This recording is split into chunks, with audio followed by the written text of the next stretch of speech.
નમસ્તે મિત્રો, આજના ગળા કાપ હરીફાઈના જમાનામાં જીવનમાં વ્યાવસાયિક સફળ થવું હોય એટલે કે સારું નેતૃત્વ દાખવવું પણ એ એટલું સરળ નથી. આવું નેતૃત્વ હાંસલ કરવા ઘણા અલગ અલગ વિષયમાં નિપુણતા કેળવવી પડે. જો તમારે પણ એક કુશળ લીડર બની સારું નેતૃત્વ કરવું હોય ને તો તમારે આ 4 ગુણાંક એટલે કે કોશન્ટમાં સતત વધારો કરતા રહેવું જોઈએ. આ 4 કોશન્ટ છે આઈક્યુ, ઇક્યુ, એસક્યુ અને એક્સક્યુ.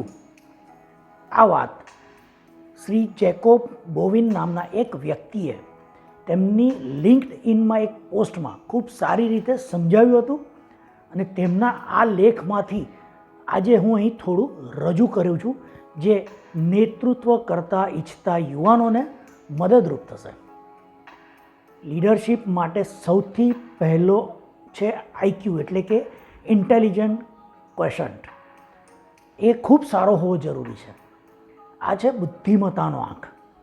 આઈક્યુ સારો હોય તો લીડરશિપના રસ્તા પર ચાલવાનું શરૂ થઈ જાય, એટલે કે તમને જોબ મળી ગઈ એવું કહેવાય. પણ મિત્રો, માત્ર બુદ્ધિમત્તાના આંક સાથે વધુ આગળ ના જઈ શકાય. જેમ વધુ લોકોનું નેતૃત્વ કરવાનું હોય તો માણસોની લાગણીઓને સમજવી પડે અને તે પ્રમાણે આપણે વાતચીત અને વ્યવહાર આ કરવા પડે. અને આ માટે ઇમોશન કોશન એટલે કે ઇક્યુ એટલે કે લાગણીનો આંક વધારવો પડે. લાગણીનો આંક વધારવા માટે 5 વસ્તુ પર ધ્યાન આપવી, એમાં મહારત હાંસલ કરવી પડે. અને આ 5 જે વસ્તુઓ છે તે છે એમ્પથી, ઇફેક્ટિવ કમ્યુનિકેશન એટલે કે સોશિયલ સ્કિલ છે, આ સેલ્ફ અવેરનેસ, સેલ્ફ રેગ્યુલેશન અને મોટિવેશન. સોફ્ટ ઇસ્યુ સોલ્વ કરવા આ 5 વસ્તુની મહારતવાળો સારો ઇક્યુ જોઈએ. સારા આઈક્યુ અને સારા ઇક્યુ વડે વ્યક્તિ પોતાની ક્ષમતા વધારી શકે અને કદાચ એક સફળ મેનેજર બની શકે. પણ સફળતા નેતૃત્વની ત્યારે જ મળે જ્યારે તે ટીમને અને કંપનીને સાચી દિશામાં લઈ જાય. અને આ માટે એસક્યુની જરૂર પડે. આમાં એસ એટલે સ્ટ્રેટેજી. એક એસક્યુનો મતલબ સ્પિરિચ્યુઅલ ક્વેશ્ચન પણ ગણવામાં આવે છે અને તે પણ લીડરશિપ માટે ખૂબ જ જરૂરી છે. સ્ટ્રેટેજી એટલે ઉચ્ચ ધ્યેય માટે જરૂરી કાર્યો નક્કી કરવા અને તેની પ્રાથમિકતા નક્કી કરી ટીમના સભ્યોને તે પ્રમાણે જરૂરી માર્ગદર્શન આપી અને ધ્યેય હાંસલ કરવું. સ્પિરિચ્યુઅલ ક્વેશ્ચન પણ વધારવો એટલા માટે જરૂરી છે કે તમે તમારા મનને શાંત રાખી બધી વિગતોને બધી બાજુથી જોઈ સમજી તટસ્થ રીતે કોઈ નિર્ણય લેવામાં મદદરૂપ થાય છે.